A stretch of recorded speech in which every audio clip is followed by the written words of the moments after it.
You know what they say? A bearded man and a bearded lady can make a bearded baby. Genetics works. Listen to it. Welcome back. I'm Aaron. I'm Tim. And you're welcome. To come on our show. No streetlights. Talk about whatever you want. Welcome. So, Aaron. So, Tim. It has been 1 week since you looked at me. actually about, yeah. Yeah, I think we recorded last week. As one does. I did happen to see you, like, yesterday or something. But whatever, that's normal stuff. Yeah, I was just levitating outside your window in the middle of the night. Mm-hmm. Yeah. Eyes red. I'm on the Yep. second floor. Yep. It works. Adding more to the Aaron lore. He's powered by blood. As we all are.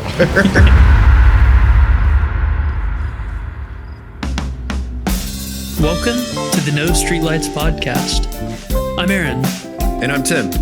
We're veterans, here to talk about mental health, resilience, and the real struggles we face every day. Our goal is to foster kindness through understanding. So, let's take a breath, relax, and be welcome.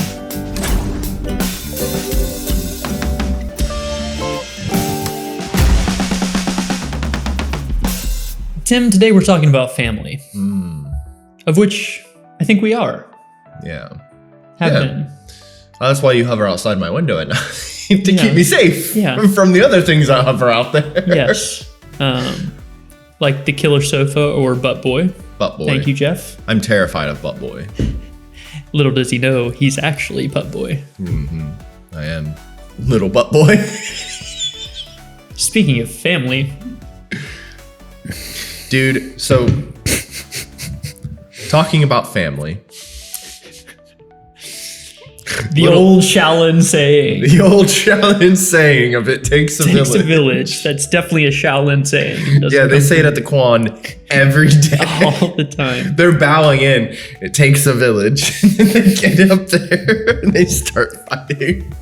Tim doesn't have a gi yet. Don't listen to him. No, I'm 100% indoctrinated. I got the ring and everything. Recently, I've moved back to my hometown, Yes.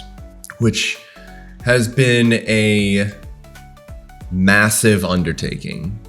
It's so hard to explain to somebody who hasn't experienced it, but if you've never moved out of the place where you've lived and then had an entire life happen and then come back and then those two worlds collide, it is mind-blowing. I left West Virginia a single young man with absolutely nothing going on in life except being in the military. I come back 10 years later, married with 3 cats and a whole house of stuff. I'm trying to figure out how am I going to make these two worlds collide? So the first and seemingly best initial way for everything to zipper together was to stay at my mom's house. Yeah.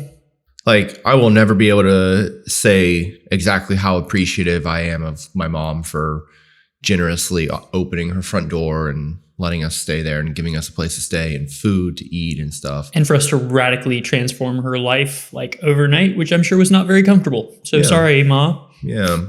It's tough having somebody show up with a whole family at their door And and just be be like, hey, I'm here to carve a space for me to exist in your house now. Yeah, it's been 5 years since anybody has messed with your house. I'm here to do that now. Yeah. Yeah, that's crazy. But it has opened up this concept of family and thinking about family don't end in blood, but don't start there either. Yes, that's something that I'm very grateful I learned early on is you get to pick your family. Mm-hmm. You get assigned a family at birth, but that's a suggested party. Yeah. But you can really sculpt it however much you need. Yeah. And I'm very grateful to Auntie Amanda Green for driving that home in her episode. And really, the tightest I've ever been with anyone is the people at Kung Fu. And we don't see ourselves as friends or acquaintances or coworkers or students together. We are a family. Mm-hmm. And I found that very early on in people like you and people like Highland, people like Nick Curry. I mean, it's Yeah. good to be able to come home to family. It's interesting. And I think this is where my mind goes when I think about like pop psychology and the concept of like talking about these things online on TikTok and whatnot. People talk about like chosen family and stuff without really understanding what that means, right? Like it's easy for me before I left West Virginia to be like, yes, I have a chosen family, you know, the people that I choose to spend my time with versus the people who I was biologically intended to spend my time with. I don't know. It just hits a completely different way coming back and having that same family. And it's just so different. I don't know. It's incredible because like, even though in a way it feels like the world had stopped moving in this area, it had continued going on. Mm-hmm. It just, I'm now getting caught up to how, in what ways it moved on, and the people that I've known and loved have grown and everything, and the stuff that they're getting involved in. I mean, we've already done so much in the year I've been home. I mean, we've helped out your mom, my dad. Mm-hmm. We've successfully raised the funds to replace the mats at the Quan. We'll have. Thank you guys. Thank you. Seriously. And now we're starting to provide scholarships at the Quan. Yeah. So if you're interested in sponsoring, letting someone come learn discipline and find their value and their resilience and their strength, feel free to reach out to us. If you sponsor me specifically, I will wear your patch on my gi if they let me. I don't know if we're selling real estate on gis. I'll sell my real estate.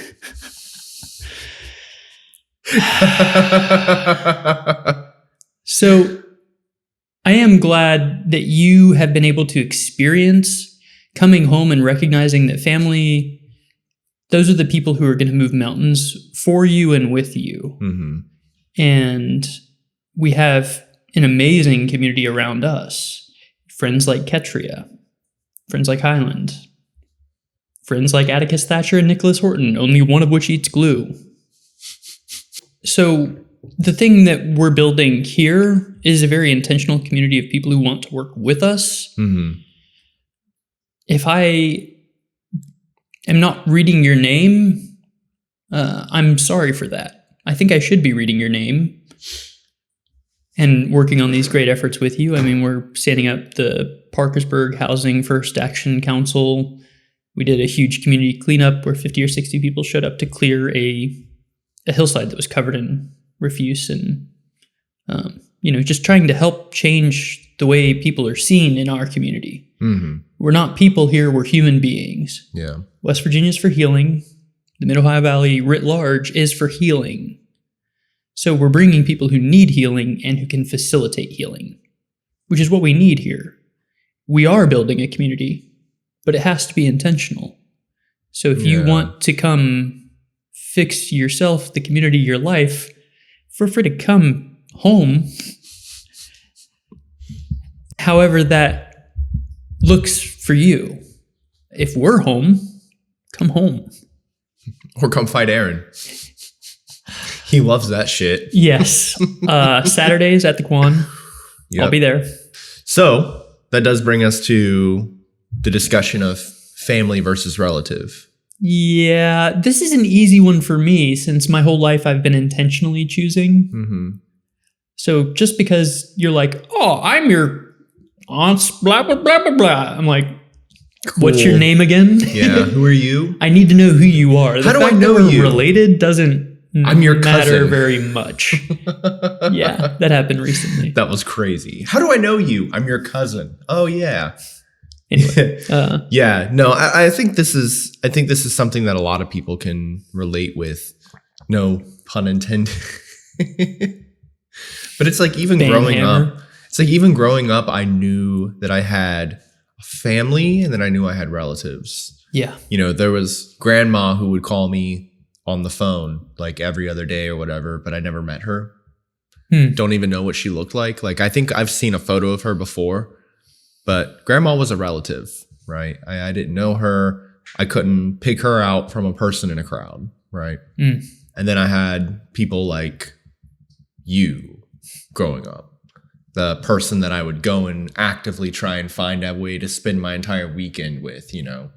But I do think it's different whenever you talk about family versus relative later on in life. Like as a kid growing up, I knew what it meant to me then, but now family versus relative means something completely different. I feel it in a different way, and I connect with it in a much deeper way, because it's like, I know for a fact, like you showed up to help me move.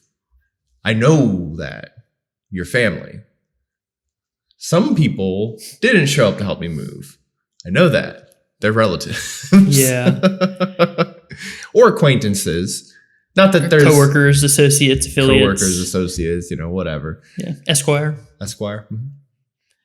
A big thing for me here is I can't talk to the people who aren't willing to listen, and the people who are willing to listen don't need to be told that they need to be friends and family to those around them. They need to know that as a member of this community, or as someone who loves the person you're speaking to, you also have to call them out. Like whenever we were helping you move, there was a weird relative who we had to like bap on the nose because they've had some particular life experiences, but we knew that they were harmless. But the thing was, as your brother, if you're doing something wrong, I have to say, hey, Tim, cut it out. Even though that's not fun at all. So that's another thing that you need to be doing for your friends and your family. You need to be acting as a filter instead of just enabling this echo chamber COVID crazy that we had from 2020. Like, we need to break out of that and come back to reality. Yeah. Start being human beings. And I am a brother to everyone. If I see a small person, I'm like, hello, child. And I know that I'm responsible for the safety of this human over here because they're still learning. They're still in the tutorial phase. And whenever I see someone with more experience and wisdom, I defer to them. I'm not going to tell them what they should be doing. And I'm learning to do that in my intimate relationships as well. Like, I don't need to tell Tim how to do Tim. I can only tell Tim how we can do this better. If you're not doing that, you should be doing that.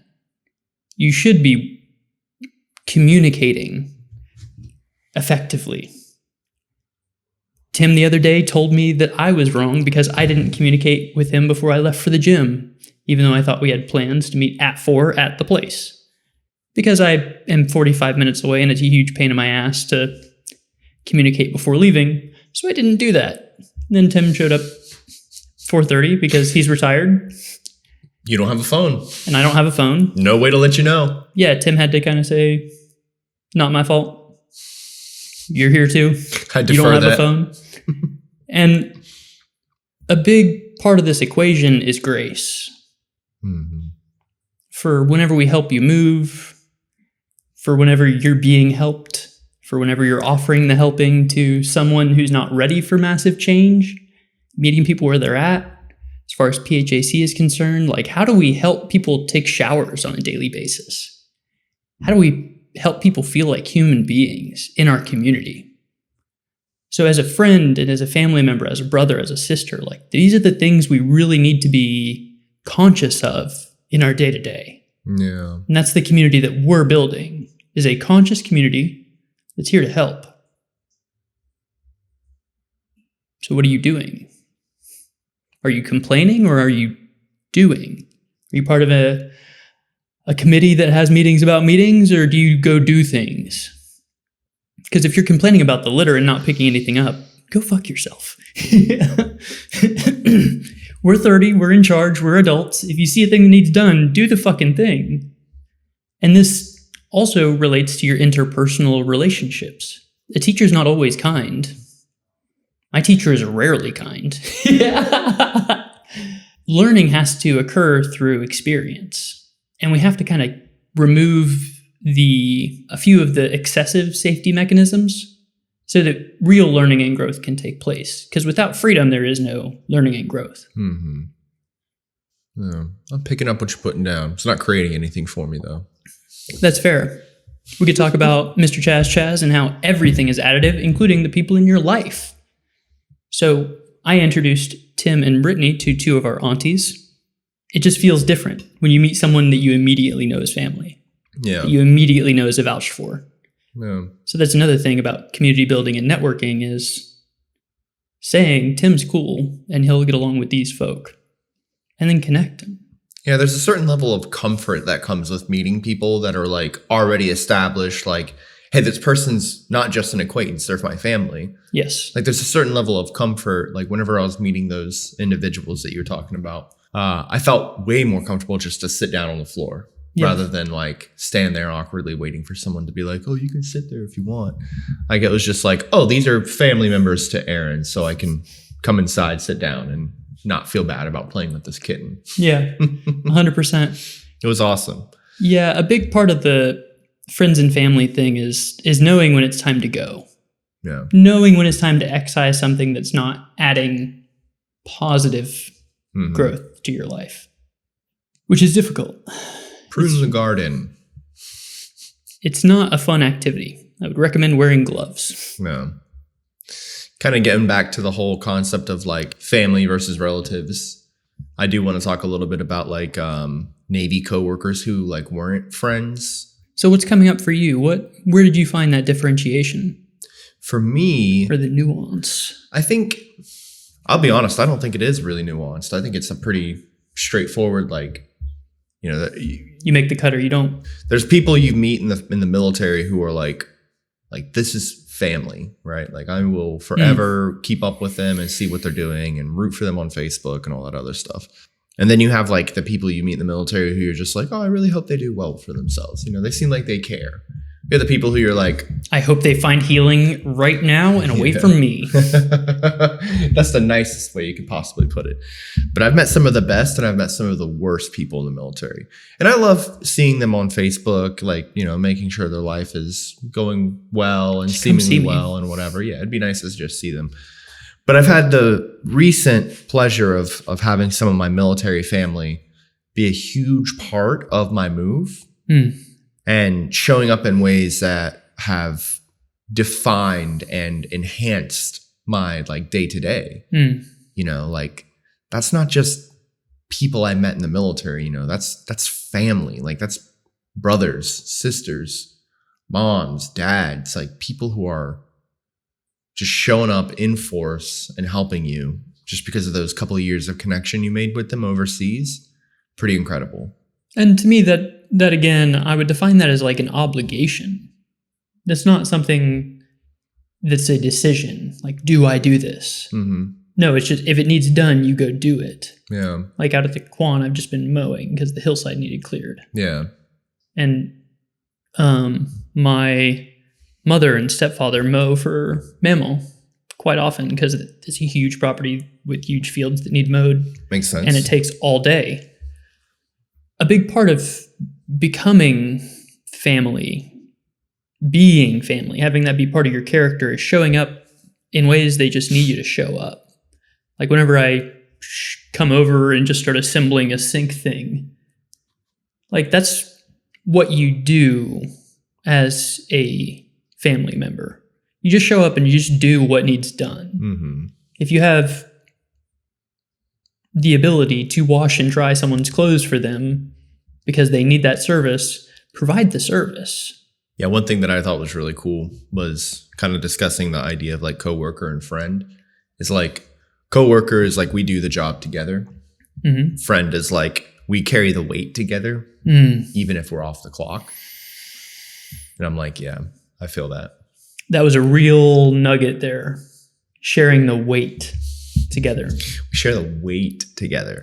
Coworker, we do the job together. Yep. Friend, we share the weight together. I think that's something I really want to talk about more is making sure that in your professional relationships that you're maintaining that kind of like professional discretion. Because that's something that a lot of the old class has instilled is like, no, we're family. And we found out that was toxic very quickly. We're not family. We are coworkers. I'm going to treat you professionally. You're going to treat me professionally. We're not going to talk about stuff that's going to get us riled up. And that's one thing that I'm really grateful that the Buddha has spoken on extensively is he says you should talk about the Dhamma, which is the law, the religion, the way, or you should shut up. Engage in noble silence or discussion on the Dhamma. Engage in noble silence. Exactly. Nice. And most of the times, that's what people who I'm talking with, they need from me. They need me to shut up. It's harsh to yourself. No, but it's just honest. Whenever I'm talking to Tim, most of the time, I don't need Tim's advice. I need Tim to see me. That's one thing that Melissa Haidt taught us, was being a mirror. When someone brings something up, you can say, I hear you. You don't have to take it and do something with it. Just see them. I hear you. That's what's going to change that relationship. And if someone's a coworker, most of the time you need to be listening. You don't need to be sharing things with them. Is it about work? No. Shut up. That's why I'm really grateful for the 11 general orders of a century. The 7th general order, talk to no one except in the line of duty. Someone comes up, hey, how's your weekend? Fine. Have a great day. What do you need? Welcome aboard. Or at Kung Fu recently, instead of like, do you have any questions? I'll look them in the face and say, what do you need from me? And that just changes the entire question. It's like us changing from me versus you, or I and me, you and yours, to us and we. It totally changes how you're looking at situations as a whole. Yeah. I don't think of you and me, yours and my. I think of us and we. How do we, what do we need to accomplish? So I think that's a big thing that's going to make a shift in people's lives, is understanding that as coworkers, the thing you're accomplishing together is the job. As friends, the thing you're accomplishing together is life on a certain level. And then you have more intimate familial relationships where that is my brother, my sister, my auntie, my uncle, my cousin. You know what I found interesting was immediately, like when you're explaining how you communicate with these people now, and you're like, oh, what do you need? You know, what do you need from me? Exactly. My first thought was like, why would you say it like that? Like, why would you say it in such a mean way? Like, it comes off as so aggressive, but it's like, yeah, exactly, right? Like, you're being direct. Like, it makes me just kind of wonder, like, why is being direct thought of or viewed as such an aggressive tactic? I think we need to listen to Bose and just be honest and direct in our communication. Yeah. Whenever I'm asking someone who I'm teaching, I'm not going to ask, what questions do you have generally? No. What do you need from me? Yeah. What knowledge have you seen me do that I have not yet communicated effectively? And how do I do that? I would really implore everyone listening to kind of make a list of the people in your life and ask yourself, what are they looking for? What are they trying to get out of me? And if it's not just genuine connection, maybe reevaluate. Yeah. Because everyone in your life is trying to accomplish something with their life, and I hope you're trying to accomplish something with your life. Do those ethos and stuff match up? Do the morals and principles match up, or are they doing shady stuff you're not comfortable with? Because at the end of the day, the people closest to you are going to be the tide that determines whether your vessel rises or falls. I want to go back a little bit to the coworker conversation. No. Well, no, because I'm really curious, right? Like in the layout that you've presented here. Oh, dude. Can I tell you something about that real quick? Sure. I care about coworkers when I'm on the clock. When I'm off the clock, I don't think about coworkers. It's good. Unless I'm upgrading them to friends or whatever. Yeah. I think that's something that a lot of people need to recognize is, where's your mental energy going? Are you thinking about these people all day? Well, then they're the people you need to be spending your day with. And if you're miserable when you're with them, don't be thinking about them when you're not with them, man. Well, you just kickstarted the engine because you were just talking about, am I upgrading them from coworker to friend? How does somebody make that like distinction? Like, in your opinion, can a coworker, and I think we both know the answer to this is yes, but it's like a coworker becoming a family member. You know what I mean? I would be very cautious with that, because when I got out, I had my direction changed without my knowledge. It was kind of changed For you. Yeah. for me. And that really changes the way you look at letting people into your life once you've had what you felt to be a betrayal. So yeah, I think one big thing is not letting your wound become a trauma. If something happens in your life that like you let a coworker become a friend and then they betray that, you don't then have to hold all coworkers a coworker forever. You're allowed to let people in. Just be cautious and cognizant of the you that you're presenting. Does it still align with everything that's going to be copacetic? Because if not, you need to weigh that on your like risk assessment. Most of the like adopted military family that I have were coworkers, right? People that I worked with, got to know on such a personal level, late night conversations while we're standing post and just getting to know who they are and everything. So I think my experience was drastically different than yours. Like I've definitely had the people who I'm like, oh, I really like you. Like get close to me. Like let's talk, let's hang out. And then just, oh, never mind. We're not really compatible as friends. Like you can go back to coworker status. But like I've definitely had most of my like coworkers who became family were from the military. Of course. And they were definitely coworkers, people just work with, standing post and bullshitting with all night long, man. I think it's interesting that you and I think we treat our interpersonal relationships a little differently. I treat everyone like they're one circle closer because I want to promote them. All of my friends I treat like family because I want them to be family. And all my coworkers I treat like friends because I want them to be friends. I want you to want to do the work with me. And so it is interesting to see kind of from your perspective where you have a probationary period, whereas I don't. I just, it's more dog mentality as opposed to cat mentality. I'm happy to see everybody because I know that I'm here to learn and teach from everybody. Whereas you're like, we might not be in the same grade. If we are, I'll see you in class, dog. Like, if not, you could chill over there. Yeah, I have a very like pretty defined line of like, this is my space. I want it to stay my space. You know, like only certain people can cross that line and enter into my space. Typically that space is my front door, right? If I let somebody inside my house, that's typically the line of like, oh, okay, I actually like you, you know?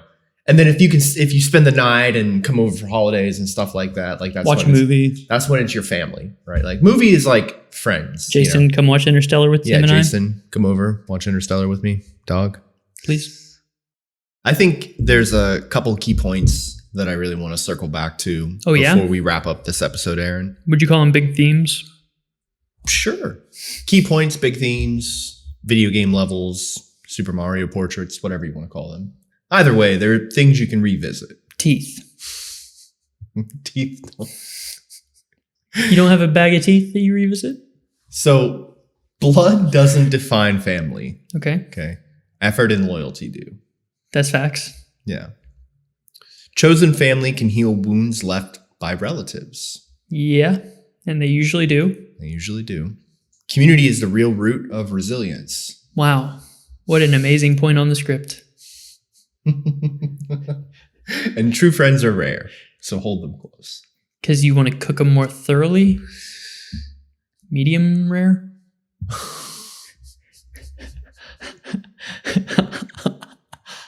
Hello. If someone listening feels like they don't have a family, you can always turn to us. Hello. Very clearly, Aaron is a fun person to have in your family. With that being said, thank you guys for joining us on this episode. It's been short. It's been tight. Short. Snug. Tight.